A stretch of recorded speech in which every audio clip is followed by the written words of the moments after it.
When I was younger and before I was a Doctor Who fan, I happened upon the greatest show in the galaxy. I don't know when exactly or why it was being shown in the States at the time, but I saw the clown and I got interested.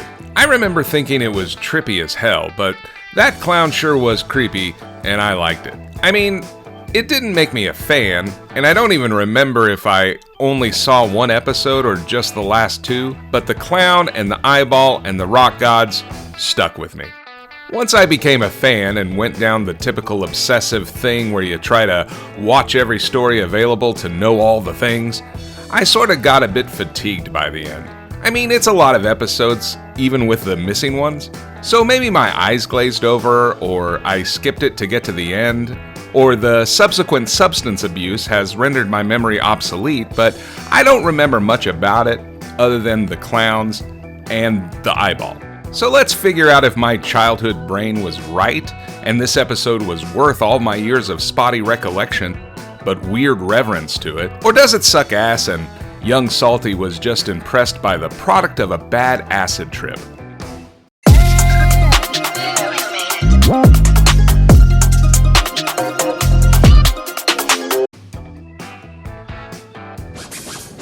Now, welcome, folks. I'm sure you'd like to know we're at the start of one big circus show. There are acts that are cool and acts that are amazing. Some acts are scary, some acts will daze. Acts of all kind, and you can count on that. From folks that fly to disappearing acts. There are lots of surprises for the family at the greatest show in the galaxy. So many strange surprises, I'm prepared to bet whatever you've seen before, you ain't seen nothing yet. Holy shit, right off the bat we get a cheesy 80s rap, complete with scratching? Oh boy, we are off. This is the Ringmaster, and he raps about how we are going to be amazed by the acts that we're about to see, but, spoilers, he's bullshitting. All the acts we see in this story suck. The Doctor and Ace get some junk mail in the TARDIS telling them about the psychic circus. The Doctor is super pumped about it now that he does magic and shit. But Ace doesn't like clowns, and she's ashamed of it, and the Doctor wants to do spoons for his act in the talent show. But then the junk mail bullies her into it. Meanwhile, these cats are running away from the circus, evil kites, and a French-looking clown. So they seem like they're having a bad day. They are Bellboy and Flower Child. And yes, they are hippies that join the circus, and they decide it's time to split up. Not a great plan because the kites follow Flower Child and leave Bellboy, and Creepers the Clown is happy about it. Flower Child makes it to some bus and tries to open a box, but a robot kills her while Mopey the Murder Clown picks up Bellboy. Elsewhere, the Doctor and Ace land on Seganax, this planet with a circus and a lot of rocks, and converse with a lady selling gross fruit who immediately hates them because she doesn't like the circus. They eat the fruit to try and be nice and get information from her when this road warrior rides up, complete with bat ears and a portable McDonald's. His name is Nord, Vandal of the Road, and he's on his way to the circus and will do something unpleasant to your face if you keep speaking to him. The Doctor and Ace keep going and happen upon Captain Cook, this British explorer stereotype, and his ward Mags, this punk rock stereotype. They chill with them for a bit, the old people drinking tea while the youngins play in the sandbox, when the robot that Ace and Mags were f***ing with turns on and starts shooting lasers all over the place. I mean, give it a break. It was lying there for a long time, and robots have needs. Ace picks up a shovel and hits the robot in the head, and for some reason, this turns it off. They all keep going and make it to the bus, where the robot bus driver is crazy. So the Doctor has to trick it into killing itself. I guess the Doctor gets sick of Captain Gasbag and they all separate, and Ace finds Flower Child's earring. Bozo Noir brings Bellboy back to the circus for punishment when Gasbag and Mags arrive and get invited in to watch. Whatever happens to Bellboy must be pretty bad because Mags screams so much that she has to be turned into the sound of a dial-up internet connection. File done. Goodbye. Ace hears the scream, but the Doctor just sort of ignores it. Ace is pretty rightfully scared by this insane guy dressed like a clown, but the doctor really wants to see the circus. The ticket taker lady, that acts like a gypsy, tries to warn them, but Chief Clown is there to give her a look and they go in. I guess they're done with whatever they did to Bellboy, so the doctor and Ace find a seat next to this weird family that are the only ones in this audience that you'll see despite hearing crowd noise every now and then. The doctor tries to talk to them, but they don't talk to strangers. Just then, the ringmaster comes back, drops some more rap god bars, and tells the doctor that he's the next act.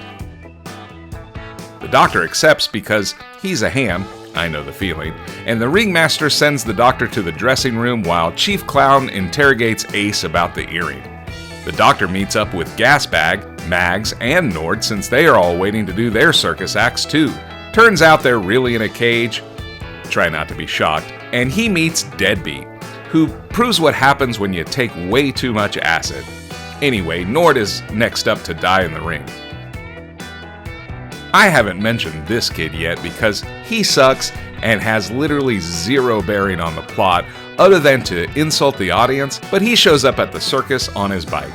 We'll talk more about him later. The doctor and Mags cook up a plan to escape, and it works, but Captain Gasbag stays behind. They stumble upon some ancient ruins inside this tent with a moon engraved on it that Mags doesn't like. They go in and find this big pit with a spooky-looking eye at the bottom of it when Gasbag shows up with robot clowns to snitch on the doctor. Snitches aren't gonna cut it at the end of this thing, Gasbag. Meanwhile, Ace finally gets caught after running around, hiding and doing nothing for an entire episode. Chief Creepy Clown decides to throw her in with all the broken robot clowns and they start attacking her. That don't matter though because she just rips their arms off and this stops them for no particular reason or real cause and effect on how things actually work. Turns out Bellboy had fallen asleep under the desk because, I don't know, weirdo hippie? And we find out that he's important because he has a background in robotics. He gives Ace a remote control that controls the robots in the sand from earlier, and this completely random and dangerous gift will not be revisited in any way. Meanwhile, the doctor gives the clowns the slip, pretty easily too, considering nobody really looks for him until they get back to the cage. Thanks for being a werewolf, Mags. He finds the crystal ball that Morgana uses and starts to figure it out. He hooks up with Deadbeat, who has been rendered a bit simple by the eye, but has the doctor follow him to Ace and Bellboy. This jogs Bellboy's memory that Deadbeat was once Kingpin, and he brought the hippies here to Segonax, and then the circus got turned into a place to kill people. Back at the circus, Wizz Kid gets killed for being a colossal waste of time, both as a circus act and as a character, and the Doctor, Ace, and Deadbeat head out to see the eye. Bellboy stays back to kill himself by clown, and Fancy Pants Condom Head just lets it happen. Not really sure why you're happy about this. You said you needed the guy when the robot clowns break down, but I guess you really don't give a f*** considering you're running out of acts for the evil family all the time and figure it's only a matter of time before you get Ragnarok too. On with the show! Deadbeat and crew make it to the eye, but they don't have the pupil for the necklace to do something because that's back at the magic bus, so the doctor leaves to go back to the ring and do his act with both Mags and Gasbag, but Gasbag has them do some moonlighting. Get it? Moonlighting. And this halfway turns Mags into a green werewolf. She goes nuts. Gasbag turns her on the doctor, the family loves it, and the doctor acts like Tarzan. Eventually, Mags turns on Gasbag and kills him.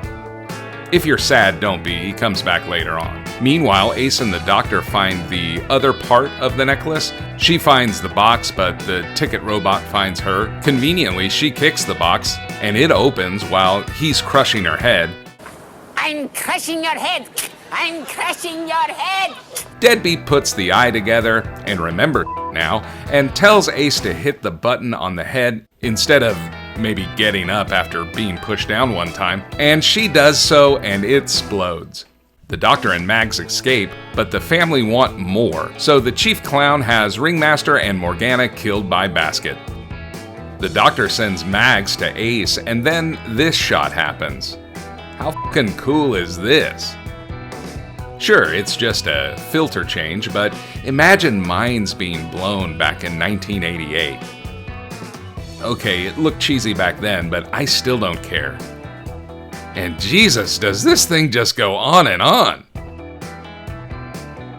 After eons, he ends up in front of the gods of Ragnarok. These 3 stone people. I guess the Doctor has been fighting them all throughout time, or so he says. But that must have been some big finish thing because we never saw them before and they want the Doctor to entertain them or die. He does so with Michael Jackson moves and some 12-year-old party magic tricks.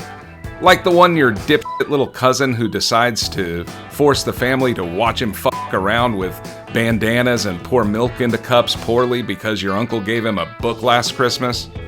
Out on the quarry, a teenager, a circus kingpin, and a werewolf run away from killer clowns, and saying that out loud reminds me of why I love this show. So Ace leads them over to that sand robot that she now has the remote for, conveniently. After some mashing of the buttons, Ace beats everyone at killer clowns from outer space and kills all the clowns while they all just stand there and take it. I get the robot's thimblehead, but maybe run? They make it back to the circus, but Gasbag is risen from the dead and steals the necklace before Deadbeat can throw it in the eye. It's really just a time waster though, because they are able to throw it in there 5 seconds from now anyway, and Zombie Gasbag falls into the eye on purpose. The Doctor gets done with his time wasting and creates a sword out of a piece of metal that he had from some gladiator that died here. I don't f***ing know. And catches the necklace that comes through the, I guess, eye portal they threw it down? I don't know. This shit stopped making sense a while ago. He uses the necklace to deflect the lasers the Ragnaroks are shooting at him, and I guess this makes the little dimension the gods are in start to collapse. I guess it can't handle the insanity of this episode either. And the Doctor throws the necklace at them and GTFOs. He comes out just as the circus is destroyed. Deadbeat is now fully Kingpin again and decides that he's going to use Mags as an act for his new circus. Wait, no, you don't just get to start another circus after the last one you started ended up mass killing people for entertainment of the gods. You, Kingpin, are barred from doing any more circuit shit. And Mags is just cool with being exploited some more? And so is the Doctor and Ace?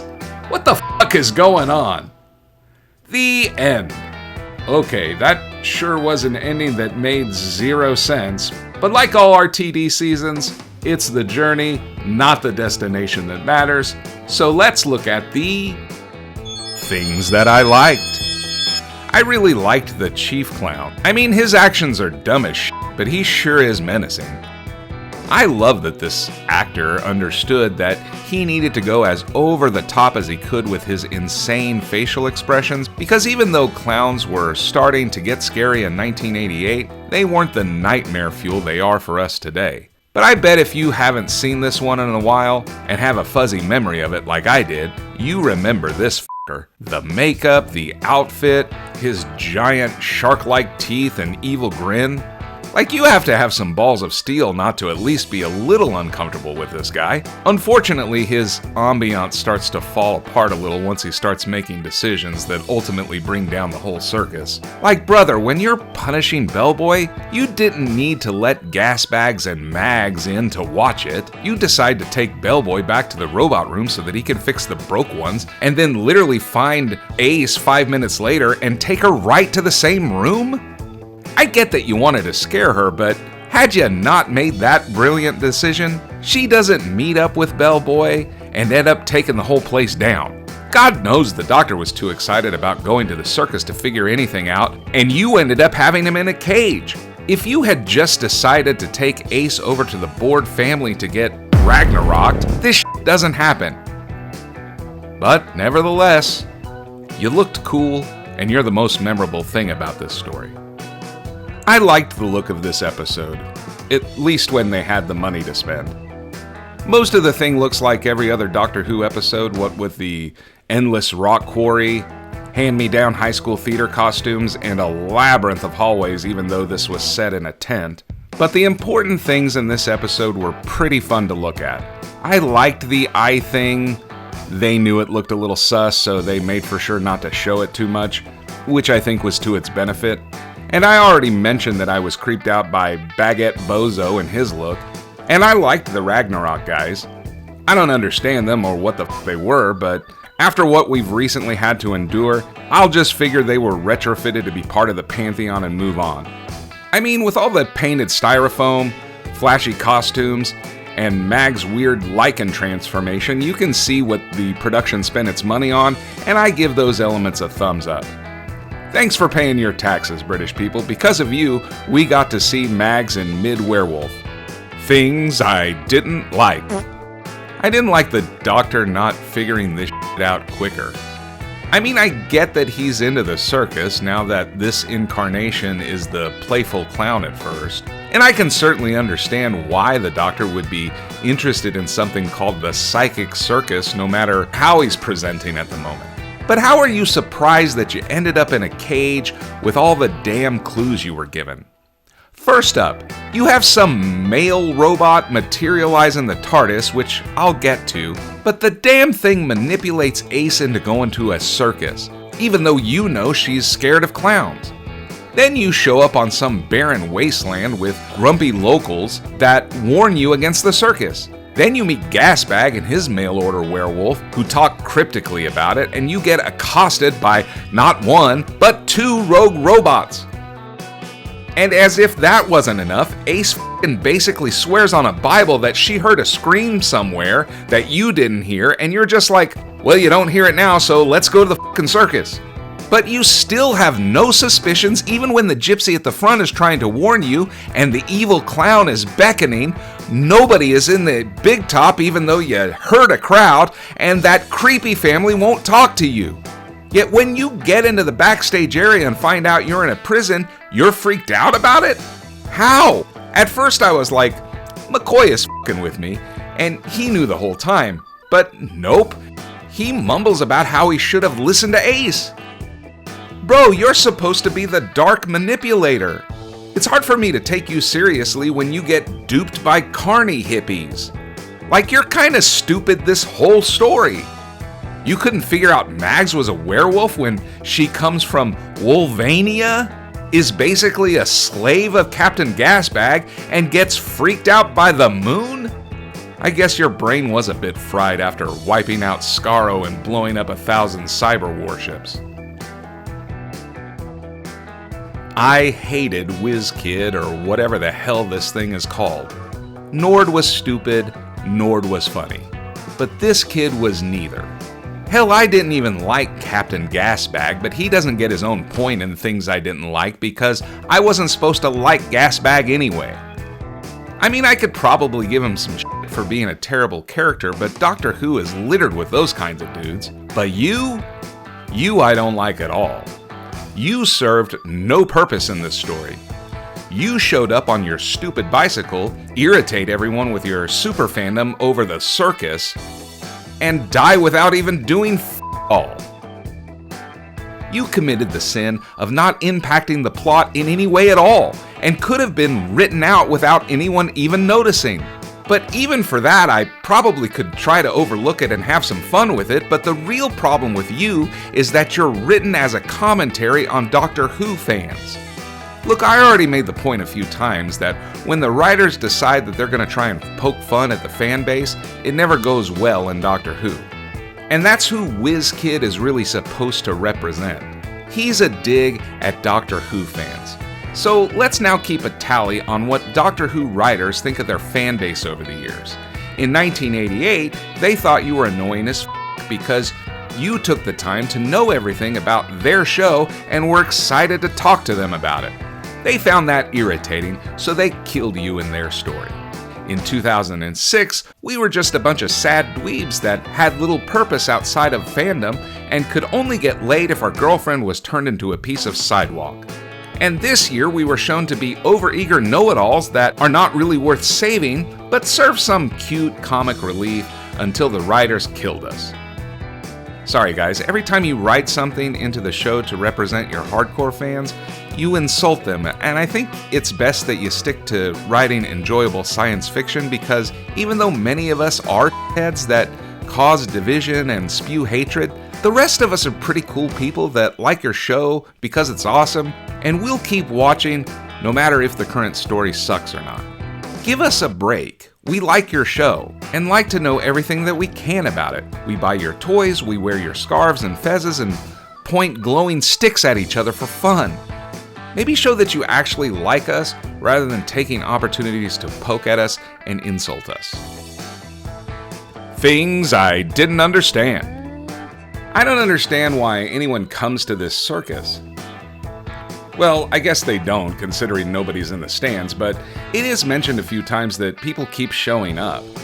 The ringmaster mentions this at one point when he's arguing with the fake gypsy lady. Shark Teeth seems to expect a lot of visitors, and Grumpy Fruit Lady isn't surprised by the foot traffic either. So even if this circus isn't what it used to be, it seems to get a fair amount of visitors. My question is why? It isn't ever mentioned why anyone would want to be in this talent contest. There's no prize or anything ever mentioned. Everyone seems to warn people against it, and the big one, nobody ever does come home if they do go there. Like, this is a large enough operation to have passive-aggressive junk mail sent out to bully people to show up, and Wizz Kid won't shut up about all the years of history that this circus has, but now every single person that shows up to this circus never comes home.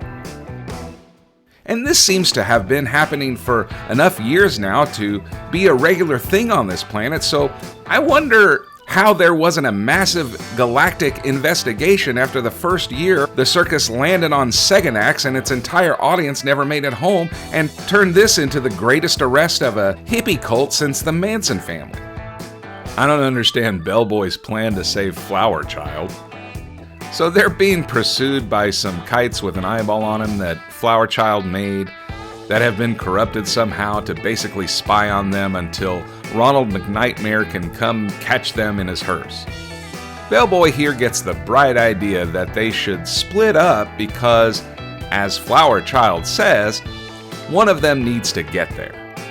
I assume that she means the bus, but there wasn't all they were gonna do there anyway with the evil bus captain robot, and they don't have the necklace that the rest of the eye needs in order for it to be effective.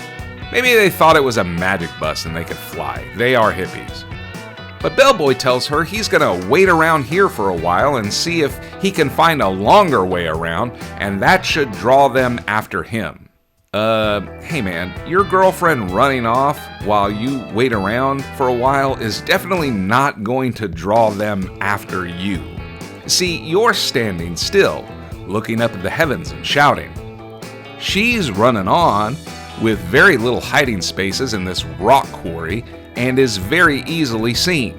So, as actually happens in this episode, they abandon you because they know exactly where you are and track her instead.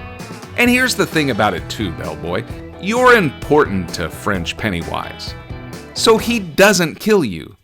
He just drags you back and puts you in front of the Ragnarok gods and they do something weird to you. Her, however, he kills because he already has her kites. Because you possess the robot knowledge, he needs you.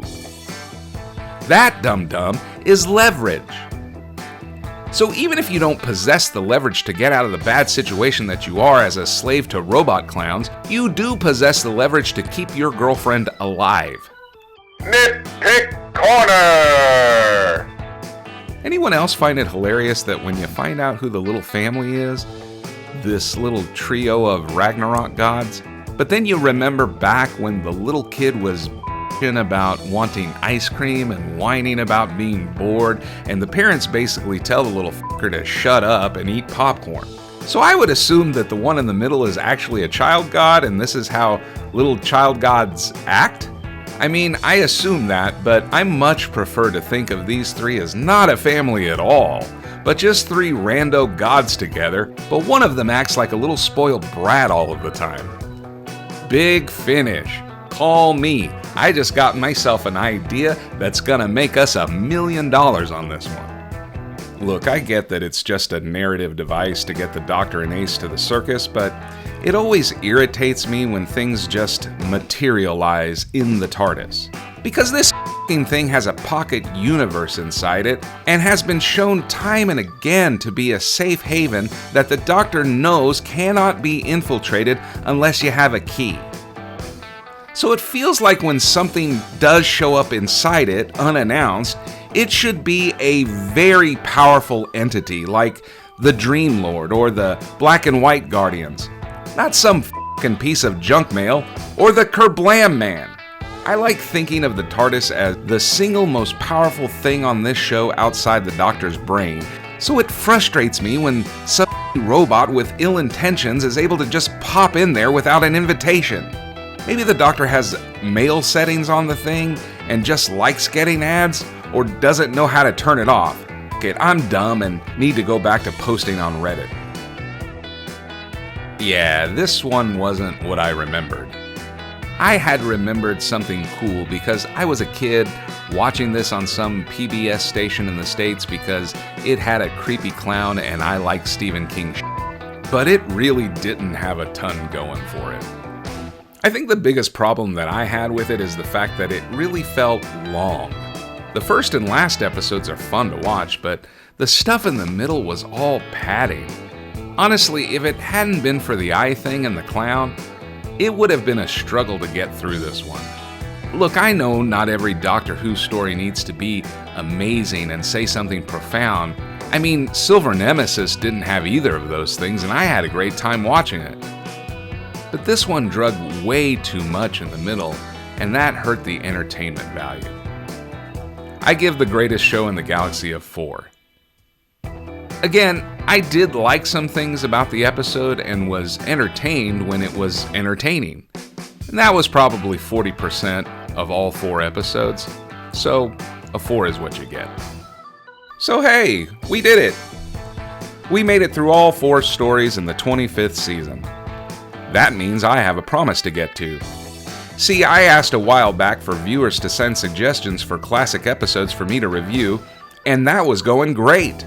Then I got distracted by this episode and the Candyman from the Happiness Patrol, and decided to just do the whole season.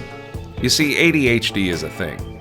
But I still have one suggestion that I didn't get to that I promised I would review right after we finished the 25th season. So for Gordon D, we are going to finally leave the McCoy era and review us a Tom Baker story. We are watching City of Death next time. If you want to refresh yourself before then, I have linked the whole episode in the description, if you're in the US. But this also means that I'm ready for more requests for classic episodes to review. If you have one that you would like me to apply my brand of insanity to, write it in the comments and I'll likely do it soon and shout you out in the video. Do it! There are no dumb suggestions, just dumb people for not suggesting things. And as always, being scared is part of being alive. It's how you know you're salty ham.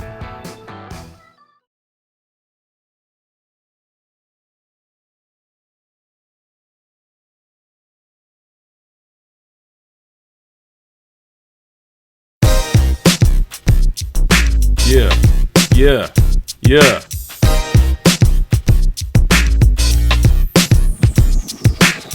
Step right up in the TARDIS van.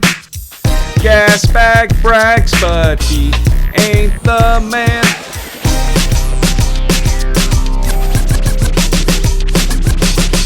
Nord rolls up in his burger flow. Clown so weird in the greatest show.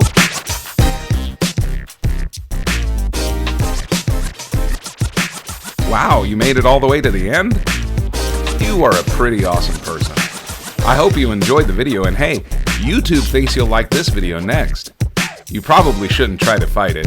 YouTube's algorithm already knows what you're gonna have for breakfast 5 years from now, so I don't suggest fighting it. I suggest you subscribe and go on your journey of how quickly an algorithm can know you better than yourself. Love you. See you soon.